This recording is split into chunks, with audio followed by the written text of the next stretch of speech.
an old episode a couple seasons before called Members Only, where that same guy in that same jacket is around. So he's clearly a guy, probably a wise guy. But Soprano, Tony doesn't know him clearly because he walks in and just doesn't acknowledge him. Mm-hmm. When he walks into Halston's in there. And I don't know. And he knew him in the prior episode? No, he was just, but he was at an event in the prior episode where you would think Tony would know him. Because he probably knew everybody it was at like a party. Oh, okay, with all friends. Okay. Right. Something maybe at the Bada Bing or something, like a party where you think they would know everyone know each other. Right. But they never interact. Right. Once again, it's left to make you try to guess and figure it out. That's smart. You know what? You probably misinterpreted my argument because I always sort of thought that. But I was in the camp of it happened. Especially when I was a young kid. But as you get older now, you realize there's a very good argument to like it was absolutely delusional. Well, I thought that recently. Where does reality stop in the movie? And the dream part started. Was it all a dream? No, I don't think anything was a dream. I think... Well, the last part. I think, yeah. The book tour, that never happened. I think that's in Rupert Pupkin's head. I don't think the movie was a dream. He really did all that shit. Right. He got on the show. Yeah, got on everything. And the jokes do get laughs on the show. Yes, but I think that's like just, you know, how, like you said, how those comedians... we've all seen the comedian bomb, and he goes, that went great. They think they're George Carlin. Yeah. Absolutely. And I wish I had that. They think that's the best dunk I ever saw in my life. That's George. There's a dunk contest I'm watching out of the corner of my eye with Bill Cosby. And I get the Cosby lazy eye. He got the Cosby lazy rape eye. Does Cosby have a lazy eye? Well, how could you laugh at that joke if you don't know that? You're laughing. Why are you laughing at the joke? Because it's like making a bitch joke and you laugh and you go, wait, is that guy short? No. The last couple of years, Cosby has had the creepiest, craziest eye that goes another angle. Yes. Marty Feldman times a billion. Wow. First of all, okay. Let's just stop right now because this is fascinating. Are you on that already? I have a real How do you not know? You have a lazy work ethic. So but I've had it my whole life. But Joe, how do you guffaw at that joke the way only someone could if they knew Cosby had a lazy eye? I knew Cosby had a lazy eye recently, and I'm asking you, did he always have it or it was developed? How do you not know? Are you an American? How do you not know? The eye is so pronounced. You say, no, we never had the lazy eye. Okay. No. It's a crazy lazy eye. Like, it's insane. Right. And it popped up 2 years ago. And no, the iconic, insanely famous comedian that we all knew growing up did not have the worst lazy eye of all time his entire life when you got to know him. On the Cosby Show, the star of the Cosby Show did not have an insane lazy eye that is so obvious and odd and awkward that you have to notice it. No, he didn't have it then. No. He has it now, which is why my joke works. Buried me. Which is why my joke works. There's dirt coming out of my mouth right now. I just don't even... I'm questioning my whole setup, the premise. It's hilarious that I laughed. The joke only works because it just happened, the lazy eye. I guess the joke works. Not. You just teach instructed maybe the best joke I've ever written. And you're making me second guess it. You motherfucker. Does Cosby have a lazy eye? That's the name of the podcast. That's the name of the podcast. Let's go back to how hard you laughed at that. It's like making a black joke about a guy and you don't know he's black. Wait, is Stevie Wonder blind? I heard recently on some sort of radio show that there's theories that people think that Stevie Wonder can see or something. That's the best. I love shit like that. Did you hear about that? Well, I told you. I never told you the story. I told it on the air. This is one of my favorite moments in the history of me on Howard because it's such a dick move. Stevie Wonder's on the show, and he's talking about how much he loved Prince. Coincidentally, this is like I've been on the show like maybe two years, and I love Prince. Prince is so underrated as a guitarist. He's one of my favorites. And we were all in a room, Gary and everybody. And he had talked to Gary before because he got the pre-interview. And I said, he has no idea why I think Prince sucks. And Stevie Wonder, people giggle. Stevie Wonder goes, wait a minute. In all seriousness, how dare you? Stevie Wonder's a friend of mine. Don't talk about a friend of mine like that. I go, yeah, Gar. And like it was Gary who said it.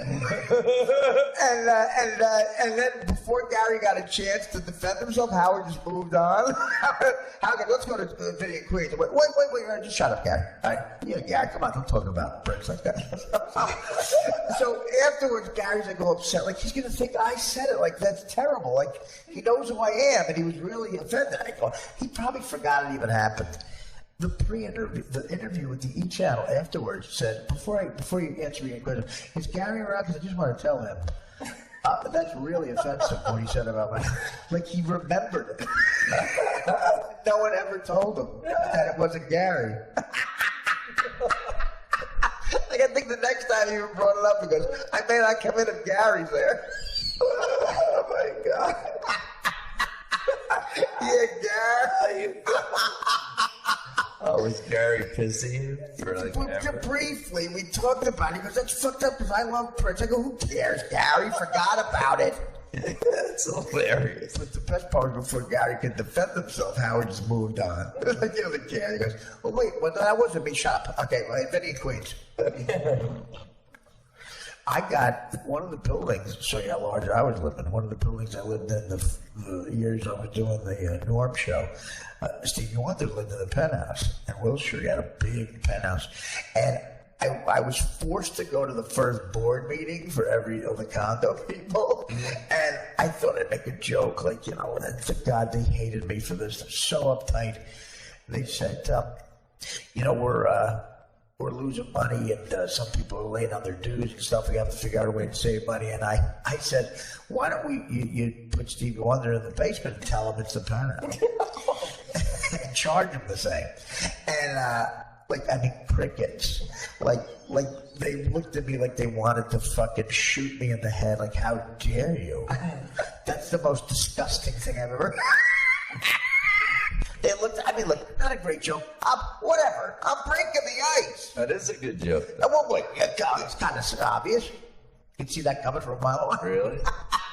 I don't know. The point is, you know, I was trying to loosen it up a little bit. They were like, you know, so mad at me. I'm like, all right, whatever. Calm the fuck down. So that was my plug. What was? That you don't know if he has a lazy eye? That they can bring me in. Were you serious that you didn't know he had a lazy eye? I did. You know what?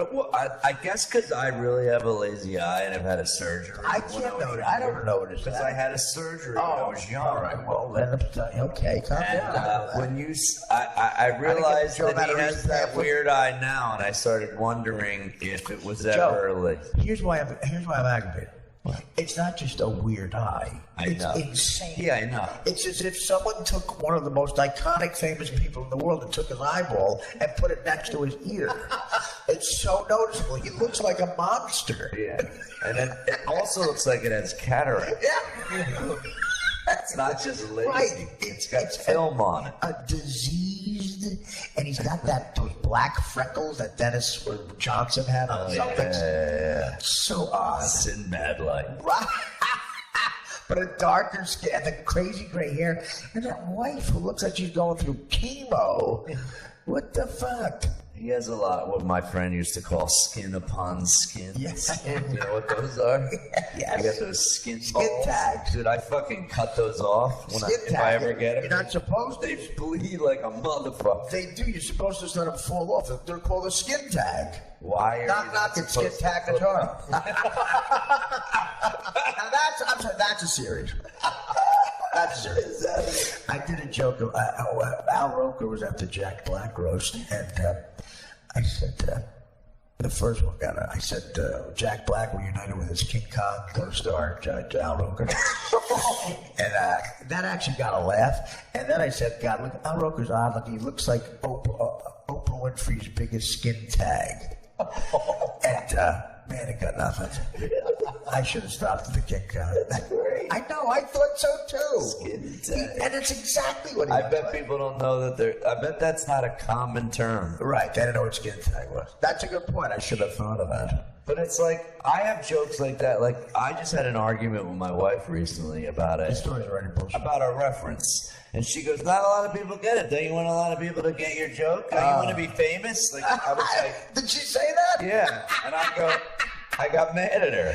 Yeah, well, God. I go, comics like it, so I keep it. I go, I don't need everybody to like it. That's not nice. That's a bad joke. That's it. Everybody gets it. Don't you want to be famous? She goes, I thought like guys wanted everybody to laugh at their joke in a room. I go, no, they don't. Yeah, that's a typical. Yeah, I've had that exact argument with, women. I go, I actually want to make Joe List laugh. With me, it's. Well, then she got a point. With me, though, they say they just want to be more famous. I'm sorry. I had this. She's actually talking about the reference where I say Glass Joe from. What is it?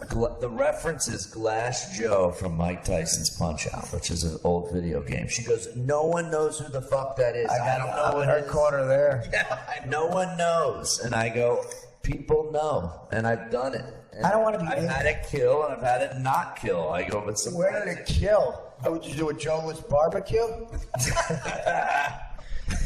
You should tell her, I don't want to be A-list, I want to be You never Joe. played- I don't want to be A-list, I You want to be never Joe-list. You never played that game Punch Out? No, I'm not a video game guy. Terrible. Like in arcades when you were young? I always shot pool. I always shot pool at the arcades. I hated arcades. Ask any of my buddies growing up. I always hated video games. And I'm not saying that's a badge of honor. They look like so much fun. I wish I could. I never played Grand Theft Auto, Nintendo, the baseball. I never played it. How about like just where you put the quarter in and play? Never? Well, Pac-Man and Because shit. Mike Tyson's Punch Out was in arcades. Right. You put the I know quarter it. in. I believe you. I know. It was huge. Right. I never You played know it. the game? I You was ever not heard good of at it? it. I was You not never good heard of at Mike it. Tyson's not Punch a Out? video arcade guy either. Dan was, in different classes. Well, I actually played the sports. Dan, Yeah, whatever. What did you do, Dan? Yeah. What did you do instead of it? What did you do? What are you talking about? I didn't go to video games. I played basketball or I played baseball. Play basketball. Dan, who picked you in a basketball game? How do you avoid an arcade if you're at, like, did you go like a I roller didn't skating avoid- rink in 7th and 8th You're grade? not hearing me. No, I'm not. I'm talking to Dan. Oh, I shot pool. Yeah, Dan, what did you do without hand-eye coordination? Dan, there's no way you play basketball. Yeah, You shoot like a woman. I'm saying, like, when you get invited to, like, you go to the mall with your friends in 9th grade, you go to the arcade. That's what you did. Well, we never to went the to mall. We never We went went to to the mall. we never went to a mall. Dad's a rich kid. He had his house. Yeah. You did. Why are you so ashamed of that? You had an arcade in your house? No. What is he? It comes from a lot of money. He's ashamed of it. You had a pinball machine? Joe grew up Pinball? Kids were loud about it. Huh? You didn't play pinball? My dad used to leave me in bars when I would have to, when the laundromats would close, and then he would say, "Well, collect the money, and I'll meet you around 9:30." Explain why the laundromats. No one knows what you're talking about. My dad owned laundromats, Oh, okay. That's why he's rich. so It's kind of like George Jefferson. This Exactly. was dry cleaning. You got George Jefferson money. So sometimes he would leave me in bars, like when I was 13 and 14 years old, and Right. I'd be there till 10:30, 11 o'clock at night, and once in a while I played pinball, but I just never, I got bored with it. Did you play, pinball with Jerry Sandusky? Artie, you didn't play pinball? A little pinball, yeah, sure, everybody plays that. But my point is, I never got into that fucking video game revolution. Right. My buddies looked like they were having so much fun. I just was, and I actually used to make money shooting 9-ball. Me and my buddy Deej, we always played pool. Would your parents let you have a video game system if you wanted one, or they were against it? Never wanted. No, they would have got me if I asked for it. I mean, my father would have stolen it or something. I learned that. I didn't ask my father anything. I learned he was stealing everything. But I'm sure you have some references that sometimes it kills and sometimes it gets barely anything. I have references that bomb miserably. And I'm not saying I don't understand it. But do you get rid of the joke? No, I keep them. And I'm not saying, dude, I don't understand. I'm saying it sucks that she said that. It's hilarious. I mean, I love Steph, but I've had a guy. That's cruel. I've had a couple of guy friends that said I agree with her, like you just said. They're like, no one knows who that is. Well, I didn't, but I understand what you're saying. I mean, there's a lot of men who would get that reference. Sure. Like for instance, I don't know why, but I just did it I did a corporate gig for a brewery. Right. In Philly. Yeah. There was like a micro brewery beer, or a regular beer. I don't know, Yards Brewing Company. I don't know. I've heard of it. It's a big brewery. They make about fucking like 30 kind of beers. How do you get these gigs? You do a lot of these gigs. It's great. How do you get this corporate? I think I got a lot of, believe it or not, I've gotten like 5 gigs just from opening for Bill Burr at the Wells Fargo that Center. makes sense. That makes a lot of people. There was 12,000 people in the crowd, and it amounted to some gigs. So that's how they found me. And those fuckers went they were dying at last show. They're all guys with beards. Right. That's what it was. You're right. That's the type of reference when it does hit, the people go nuts laughing. They almost appreciate that it's obscure. I used to do stuff. Well, exactly right, and that's why you keep it. I used to do stuff like that on Howard, where he never got sports references, and he would tell me to keep it in just for that exact reason, because he knew that was the one element of the crowd he didn't really relate to. And he said, well, keep doing that. Yeah. Because Jackie didn't like sports either. The one joke that he let keep in, because both John and Gary were in the room and they laughed, and Howard asked what they were laughing at. And I said, you want me to stop doing that? He goes, no, keep doing it, because I want the people, that element, to like the show more.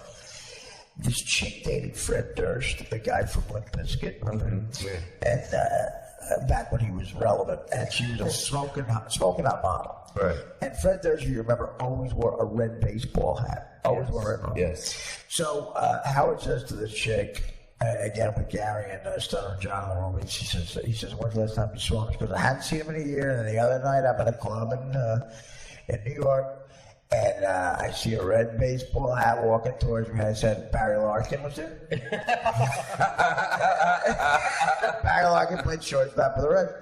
And even Johnny Bench would have been hackier. I'm proud I said Barry Larkin. Yeah, that's obscure. Howard,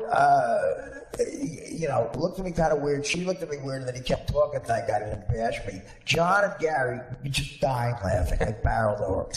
And afterwards, why are you laughing at that? He thought I made a face or something. He goes, don't distract me. He goes, no, the joke. And they explained the joke to me. He thought it was, that is funny. And I go, I won't do that anymore. He goes, no, because I bet there's people out there. And sure enough, their friend goes, yeah, we get emails when Artie makes a sports reference that you don't get. And I'm like, you let every email through that where I'm a fat idiot. You don't let through where I made a funny joke. That doesn't make it. Right. It just shows why, so many different reasons why it was such a hit radio show, but that's a huge reason is that they're actually thinking about all these little details.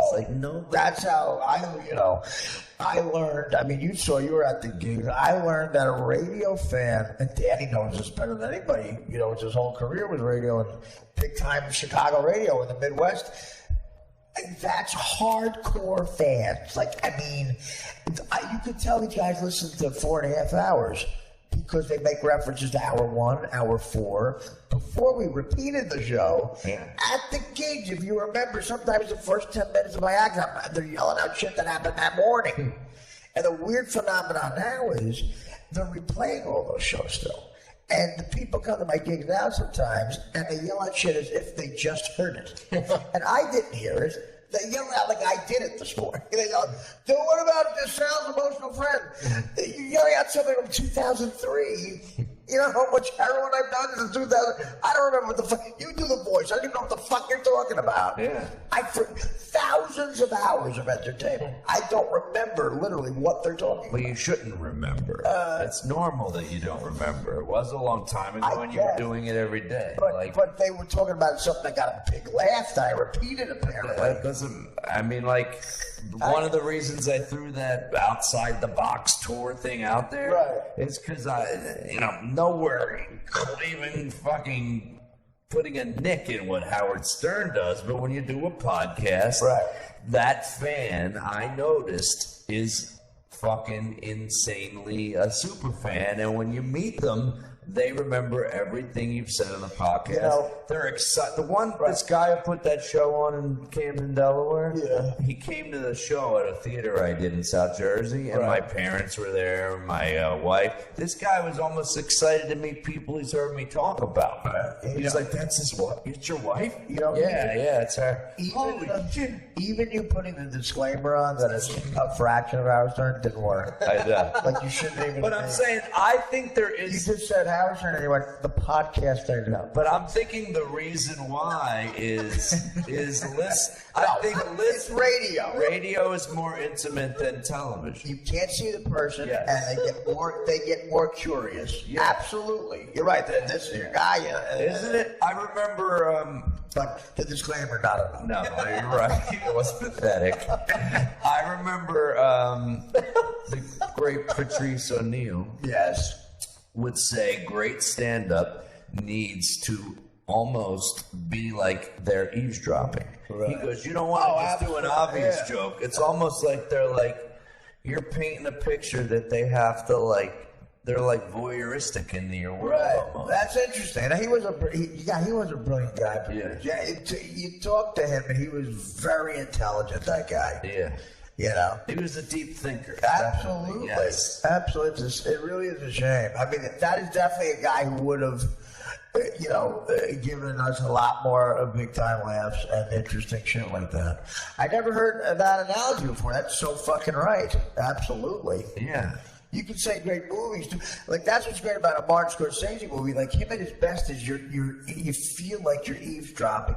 You shouldn't be in a room and it's awkward. Yeah, it seems like it's like they always say like a good screenplay is when it's not spoon fed. It's like absolutely they're not gonna. There's a lot of like, for instance, what won best? Did it win best screenplay this past year? You know what? I'm so out of movies now. I'm so out of touch. The Big Short. I think you talked about seeing it though. I know what. I want to see it. I haven't seen it. Really good. Right. Okay. And it's one of those movies that it doesn't spoon feed a lot of this information. You're just by watching it, you start to learn all of it. Right. The Coen brothers are great. The Coen brothers movies, I love every one of them. Some are not as great as others, but they're exactly what you just said is why they're great writers.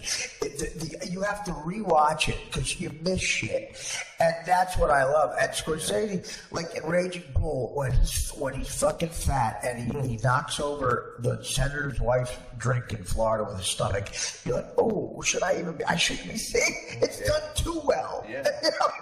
This is too good. It's almost a documentary. Yes. So good. That's a perfect, like, Goodfellas to me is a better, more realistic mob movie than The Godfather, because The Godfather is a big Hollywood production, almost like a fucking buzzy Berkeley musical. Right. And Goodfellas is a realistic, almost documentary, complete with a fucking narrator that is so good and so accurate. Yeah, and that's a good point. Well, the story that Nick, Joe told the story about him to the microphone. I'm not going to do that justice. I mean, mine's a darker version of it. But Joe texted me, leave a voicemail to maybe play it on the show. The story I told, and I have a few of these, but that strip club, Bugs Ain't No Bakery. The guy who ran it, the manager was kind of friendly with me, and he liked me, and he would ask me to play Santa Claus a couple of Christmases, and it was a good gig because I would put the suit on, and I wasn't a fat guy, and people think I'm more than fat because I'm known for it. I was an athlete, I was skinny, I'd put like this panning on the beard, and the strippers always had coke, and the place was all closed. But I had coke, and I got a couple of blowjobs in the bathroom. And it was just when men were men. When men were men. And you worked there besides doing stand? No. I just hung out there. Oh, okay. Yeah. There's a few strip clubs we hung out at back in the day when you could get in, and for with the shittiest ID you got on 7th Avenue, New York, Seneca College ID, whatever the fuck that means. The same place you could buy a pilot's license. Guy asked me if I wanted a pilot's license at a place at 7th Avenue. $18. You made it sound like I could be the co-pilot on the Orlando 1:15 p.m. flight that afternoon. Want a pilot license? I remember those places. They don't have them anymore. No. They were hilarious. Disney sold IDs. Fucking Giuliani sold Times Square to Disney. You can't get away with that anymore. There's also not a guy outside the fucking same theater that the Lion King is playing with a knitting needle in his head and a blender for no reason. You want to buy this blender? No. Same place where the Lion King is now. Okay. One day, that guy pissed me off on Christmas. I got into a big fight with him, and I said, I'm not going back in to play Santa, but I'm going to tell him I am. And just fuck him over. I realized that I had an 8-ball of cocaine in the pocket of the Santa outfit and the red pants. And they never washed them. I just, I had to do it like 3 nights in a row. So I said, fuck, I got to go in. I said, you know what, I'm going to go in and really fuck him over. So I go in, and he goes, I already showed up. Let bygones be bygones. He gives me a big hug. We do a shot. I go, yeah, it's going to be a fun night. The place is packed. They almost see Santa, And I go in the back. I look through the pants in the locker room. And I find the coke. I put it in my pocket, and I go, there's a big bay window. I crawled out the window. My buddy Danny picked me up. We left. I never went back. I went to get cocaine out of a Santa outfit, and then didn't play Santa. And the guy, I think, was connected and very mad. And I needed to make a phone call to smooth things over. The guy said, what are you doing? You really don't. Why? What are you doing? You want to die? He goes, why did you fuck him over like that? And then they blow it. That was a dumb thing to say. Oh, well, now I feel better. Now I'll tell your mother everything's fine. Yeah, that was my rock. What a loser I was. Oh, what a loser. I think, what a scumbag. It doesn't even sound that bad. It doesn't? No. I left cocaine in a Santa outfit? But you paid a lot of money for it. You're damn straight. An 8-ball was like a $1.50 back then. Even my mom would have told you better go back and get. Well, your mom's a very logical thinker. I could hear her saying it. See, that's we always tell her. I've been afraid that Joe's wife, Steph, doesn't like me. And I don't think she likes me, to be honest. Well, I've always thought that too. She definitely doesn't like me. She loves me, but she does not like me. Really? Oh, yeah. Well, I feel the same way about you. I have a long bit about divorce now, and really? If we break up, I know she's not going to marry another comedian. There's no fucking way. Well, you think you've ruined it for all comedians for her? Oh, yeah. Really? No way. Well, in what way? You're a huge. Well, you're not saying much about her. Unless you can gold dig? No, I'm kidding. She's not a gold digger. Like, I think, your wife is a fantastic, classy, you got a gold mine there, man. She's very, very great body, pretty girl, nice girl, smart, worker. But overly organized to the point. She would not like boredom. Well, boring. You think she's boring? Oh, yeah, definitely boring. Well, you weren't a little boring, though, man. Excitement will get you in trouble. I know that. I know that. I'm not dumb. Like that's I married her, dude. I love Dan. He's boring. I've had very exciting lots of times before her, and it was fucking psycho. It was insane. They all cried all the time and yelled all the time. Yeah, I know. Now I have unbelievable. Slightly boring but stable. Well, that's right. That's Dan. That's Dan. Dan's very boring. Yeah. But he's a great guy, stable. I mean, he's so efficient. We have this. He's so efficient. That's my wife. Exactly. Very efficient. I can be late. Right. I can be late for something, and Dan gets anxiety. Like, what are you anxious about? You're gonna be late. Like, who cares? It's me. This is how organized my wife is when she first wakes up in the morning. It starts. And I have this theme music that I always do when I catch her. When I catch her out of the corner of my eye, just going and being organized, I always go, like that's what's going on. It's like, I'm like, why? What does she start to do? Just fucking organize. Get this my son ready, my daughter ready. Fucking laying out the toothbrushes, Joe, get up, Joe, come on, you gotta get going. Really? Going, yeah. You know what Dan's like? You ever see the talented Mr. Ripley? Matt Damon and Jude Law? Like, oh my God. Jude Law says, you don't have to clean now. You're cleaning too much. And then, I don't want it to fully be like that because Matt Damon kills Jude Law with an oar. And it's complete with the slightly gay stuff. Like, I caught Dan looking at my ass a couple of times. Did you ever see the Talented Mr. Ripley with Matt Damon? No. It's so well done. Is it a good movie?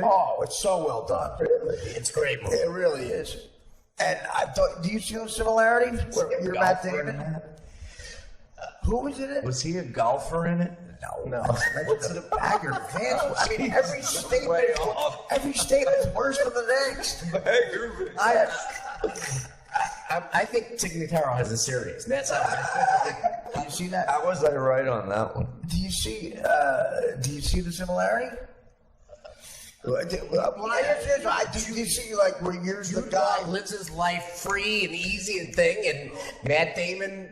No, Matt Damon's a creepy guy who might be gay. Yeah. I'm not gay. I know, but I'm saying you definitely have clean a lot. Yeah. Thank God you do. Well, I don't want Joe coming into a pigsty. Why? Here's about Complain. Tignataro, I can say. Good luck getting her on the show.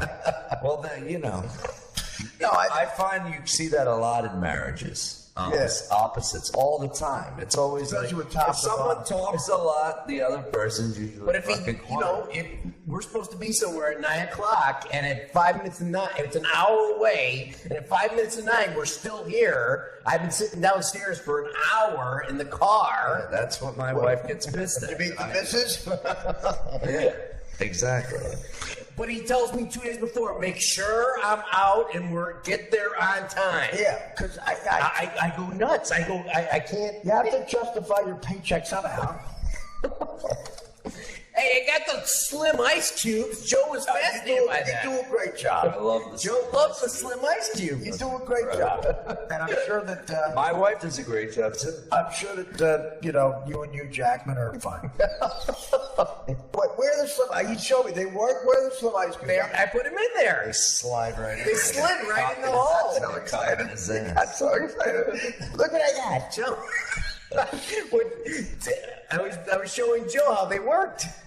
Well, how do they work? What do you mean? What are they, a fucking iPhone? What are you talking about? What are you doing? All right, calm down. What are you going to show me how they work? Very excited. Well, tell Joe to... Their exact fits. First of all, look at the slippers and the white They socks. slide right in. It looks like a mental patient. Who might be gay. Yeah, you put a lot of David Geffen stories in front of me. That's all I'm saying.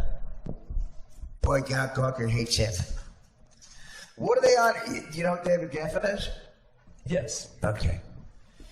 Gawker does have an end for this guy. He must have done something wrong. Okay, Dan, you freeze them, and they fit out, huh? Right on the top. You were dying to show me that? Yeah. I know the concept, okay. They fit right at the top. Like I was going to go like that. Not working. It's not working. he actually told me they go on the top. Dad, what the fuck, Dad? Hey, Dad. Can you get your money back? These are defective. Like Mel Brooks and with the paddle and Blazing Saddles. Fucking thing is warped. He put them in front of me like, I get it, all right. See, they don't just freeze in a square. They freeze in a little cylindrical tube, and you put them on top, and the top. Joe loved them. Well, you were late again. I'm watching, first of all, out of the corner of my eye. What is this? Like Bill Cosby. The greatest slam dunk contest ever. Who are these guys? I don't know any NBA guys anymore. Is this real or are they on trampolines? No, they're on trampolines called black legs.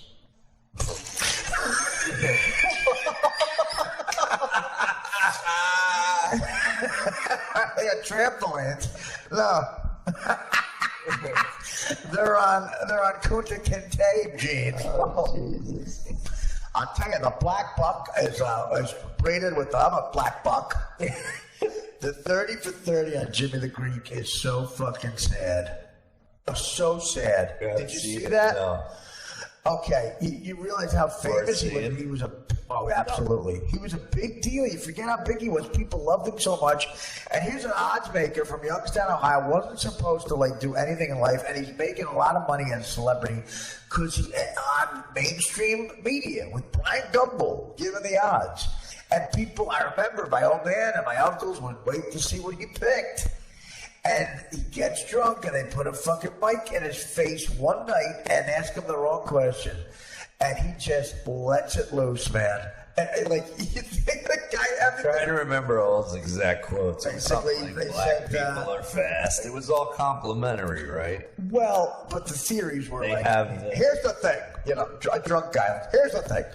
In the old days with slavery, the big black buck, the slave owner would take the big black buck and mate him with the other woman who was a big black buck to get a big son who was a big black buck because they needed to carry things in slavery. And what happened was, eventually, through evolution, they had an extra bone in their ankle. And now, supposedly, scientists have said this, and that's why they're bigger, they're faster, they're stronger. I don't know if they'll ever be in the front office, but it doesn't help in the front office, but, they have big bones, and that's why they're faster. And it's all complimentary. Well, he wasn't. You could tell. Irv Cross, the black guy. Irv Cross. Remember Irv Cross? Yeah. The black guy who was in the booth with him even said, he goes, no, Jimmy's not. Of course he's not racist. I love him, but he's ignorant, a little bit, and I don't think I have an extra bone in my ankle. Didn't Irv Cross die kind of young? Did he? Well, he was about 50 years old back then. I don't know. Did he die of cancer or something? He might have. Easily could have. But he wasn't a former NFL player, was he? yes, he was. Tight ends. Okay. Irv Cross was one of the rare black guys with a part on the side of his afro. Yes. Remember that? God, was that odd? Yeah. That was so disconcerting. Here's the thing, Irv. You're a big black buck. You shouldn't part your hair on the side. The reason Nick Cannon is such a good comedian is he has an extra bone in his ankle. That's what I've always said. Irv Cross is still alive. He is? Still alive. 76. You're thinking of Chris Cross, the rap group. He died. They got cancer. He got cancer. That was Both of them. It was two people. Get with it. Both of them. Mr. Asshole thought Chris Cross was one guy. The Bill Cosby thing again is so. Make you. The Bill Cosby thing's fascinating to me. That you asked that after that. That's unbelievable. Well, this has been a great show. Yeah. What a lot of fun. A lot of great commentary. I'll get to bed by 2:30 and I'll be up by 7. That'd be great. Well, you gonna do Adderall? You gonna use clutch? I can't. I gotta watch my daughter all day tomorrow. I guess I should add her all to watch. How old's your daughter now? She's 4. So you have 4, and then how old's Luke? He's 8. They just have 2, right? Yeah. That's so great. Yeah, Luke's a good kid, man. You can tell Luke's gonna be an athlete, man. Get ready. I think he's gonna be good. Yeah. The strikeout, separate. But that's the thing when your kids start playing sports, not to be negative, because I don't ever put that in his head, and I know there's dads that probably do. My old man. That'll say, like, you're good, but you're not going to, you're just going to let you know you're not fucking great. I was 11 years old, but I struck out Lily. My father told me I was swinging like a cunt. I was probably close to doing that. I try to do it without saying Cunt? no. That's the difference of parenting. I'll say, fucking. You're swinging like a cunt. My son was swinging and he was like letting go of the bat like he was like in the fucking majors. He's not good enough to do that. And you told him? And I go, stop letting go of the bat. Right. And he fucking ripped it. I'm like, you did? See? Oh, good, all right. Yeah, but then, he struck out his next time up because the sun was in his fucking face. Were you a ball player? Did you play ball? Yes. You did? Yeah, my brother got a scholarship for baseball. So the infield of Cherry Lie was you and short Albert Shapiro at second?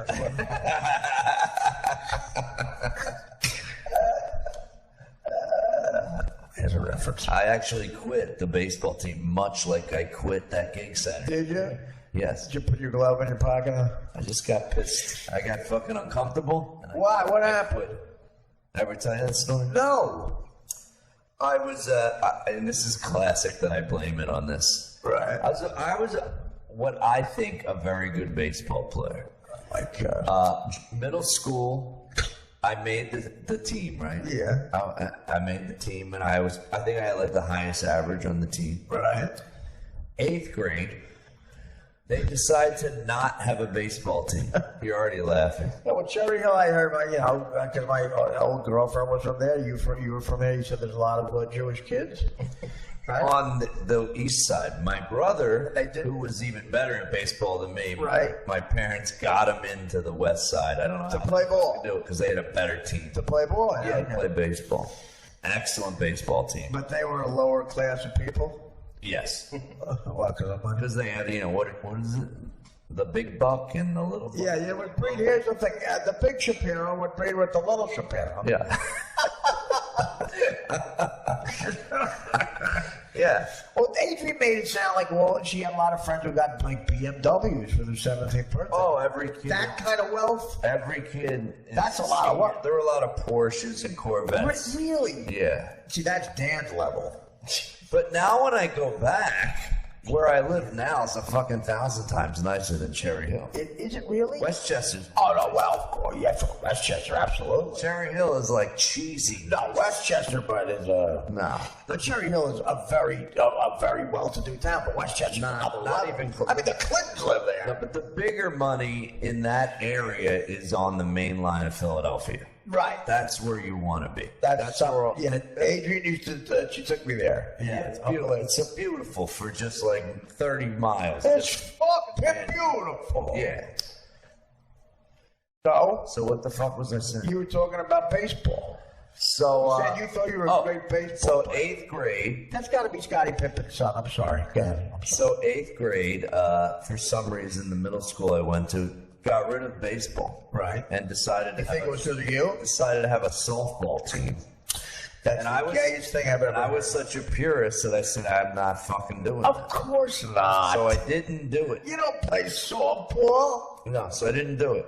Good for you. So then 9th grade rolls around. So that's the reason you didn't play baseball?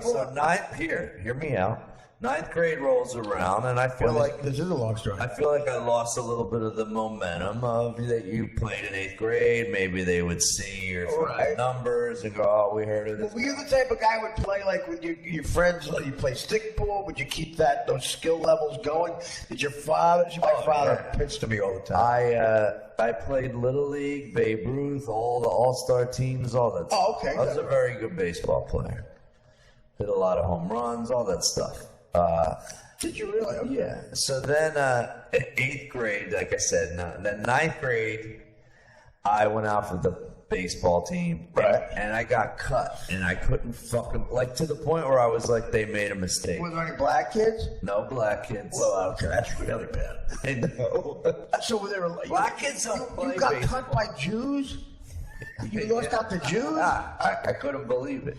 That is like Emmett Shapiro thing, Jews. Yeah. Oh my God. So I couldn't believe it. If you tried to see, I was like, "This is fucking bullshit," and I blamed it on, and I don't know if you can relate to this, but when you tried out for baseball, it's the tryouts start in like fucking March. It's freezing. It's like 30 degrees outside. And Florida. You wonder why those kids are better than us. They already got 100 games in already. Yeah. And yet all the tryouts were indoors. We're hitting fucking tennis balls. Yeah, that's I was like, I sucked. Tennis balls? I remember them shooting tennis balls at us to hit in the gym. That's not at all like a baseball. They shouldn't do that. Yeah. And I didn't make the team. A Jewish kid throwing a tennis ball is not like a baseball. So I used to do a joke about how, Michael Jordan... I think he got cut from one of his high school basketball teams. Yes, he did. First year. And he said to himself, for cutting me, I'm going to become the best basketball player. Is that what he said? Yeah, that he was that, like, he got cocky with it. Oh, you cut me? Now I'm going to become the best in the world. I said that too, didn't I? So the joke was, when I got cut, I just never fucking played baseball ever again. But I actually, 10th grade... I came back and said, I'm going to fucking try out. Fuck these guys. Right. And my appendix goes. Where? During practice? No, like about a week before tryouts. You're kidding? Appendicitis. Oh. I'm out for like 6 weeks. Where'd that happen? In school?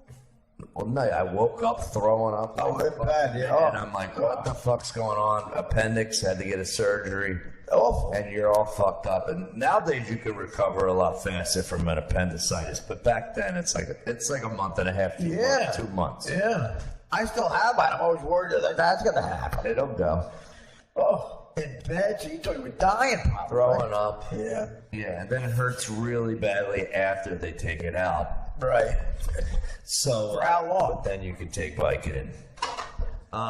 For how long? Like it hurt for like I remember for a few days you're just dying in pain. It really hurt. Did they give you good painkillers? Did they give you morphine? They gave me I don't remember. I was like 15, 14. That's great when you're 15. So so the coach actually was he Jewish? I think so. Oh my! Probably. I don't remember how this happened, but Coach Rosenthal. He goes, "You can still come out. You can still try out for the team." That's nice. So this shows my insecurity and my quitting ability. Right. I go try out. I remember because it was warm out now because it's further in the season. Right. It's like fucking May now. Yeah. All the kids are picked on the team, and they all knew each other from freshman year. I got cut. They all knew each other. They all knew each other from Passover. Yeah. They all knew each other. And they're like they thought it was funny. They're calling each other their dad's first names and cracking up. They're like, "Hey, Bill, whatever, Tommy." And I'm like, I don't know what the fuck these guys are talking. They were talking. That was hilarious to them. They were calling each other dad's first names? Yeah, and I was like, I hate these guys. Right? That's a terrible thing. I remember just going, I hate these guys. Fuck them. I quit. Is that a rich kid thing, Dan? I have no idea. Is it? Do rich kids do that? I don't know. I quit because I felt uncomfortable and I didn't know it. You should have quit. And I remember hitting the shit out of the ball that day. And the coach comes up to me in the hallway a couple days later because he realized that I didn't show up. He goes, "What happened, man? Are you going to come back?" Yeah. You were hitting the ball well that day. And I go, "Yeah, I'll be back." And I just never fucking went back. Oh. And just quit. Good for you. And I regret it to this day. I love baseball. I played in all those softball leagues growing up. I still have a fucking...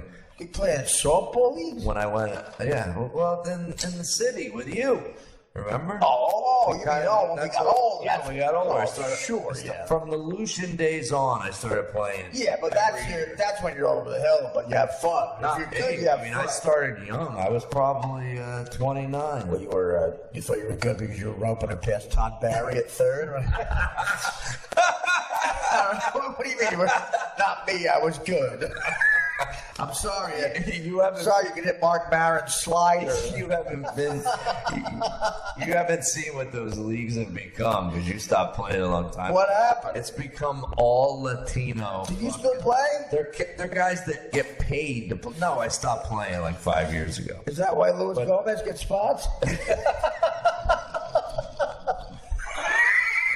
You know what? I like Luis. I couldn't think of another Spanish. I couldn't think of another Spanish. That's a perfect reference. I like Luis. I just couldn't think of a Spanish guy. Yeah. No, I love playing those leagues, by the way, because the Broadway Show League would like sometimes spill over into ours. And Jack Klugman was the shortstop for the Pirates. Oh, I love that shit. What's that? Did I ever tell you the Meatloaf story? Yes.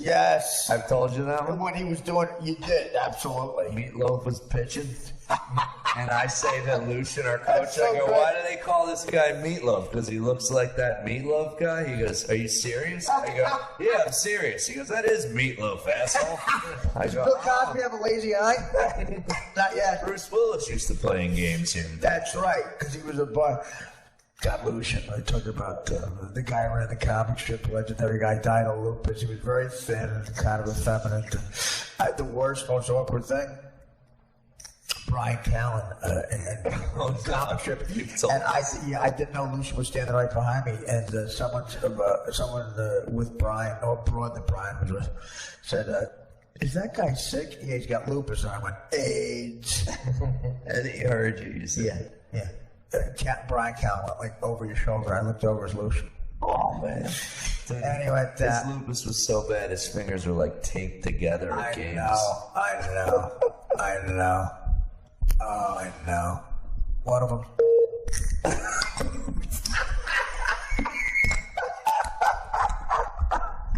Oh my God! Should I cut that out of the? Joe Mattery's fixing Joe. It's fixed Joe now. Fixed Joe. I fixed myself. Yeah, clearly that's. I got rid of I fixing. hope that's Did ironic. I tell you why I got rid of fixing? Because you're fit. No, why? Because I heard Al Lubell on Mark Maron's podcast talk about how he can't make decisions. And I went, "Oh my God, that's me. I'm never asking for advice again." And I changed my whole format. You have the great distinction of being the only person ever influenced by something Alan Bell said. I know. And we're out. Take care. Brush your hair. See. The Artie Lang Uncensored Podcast Interesting radio. Interesting podcasting. at artiequitter.com. It makes me think I could be on SNL.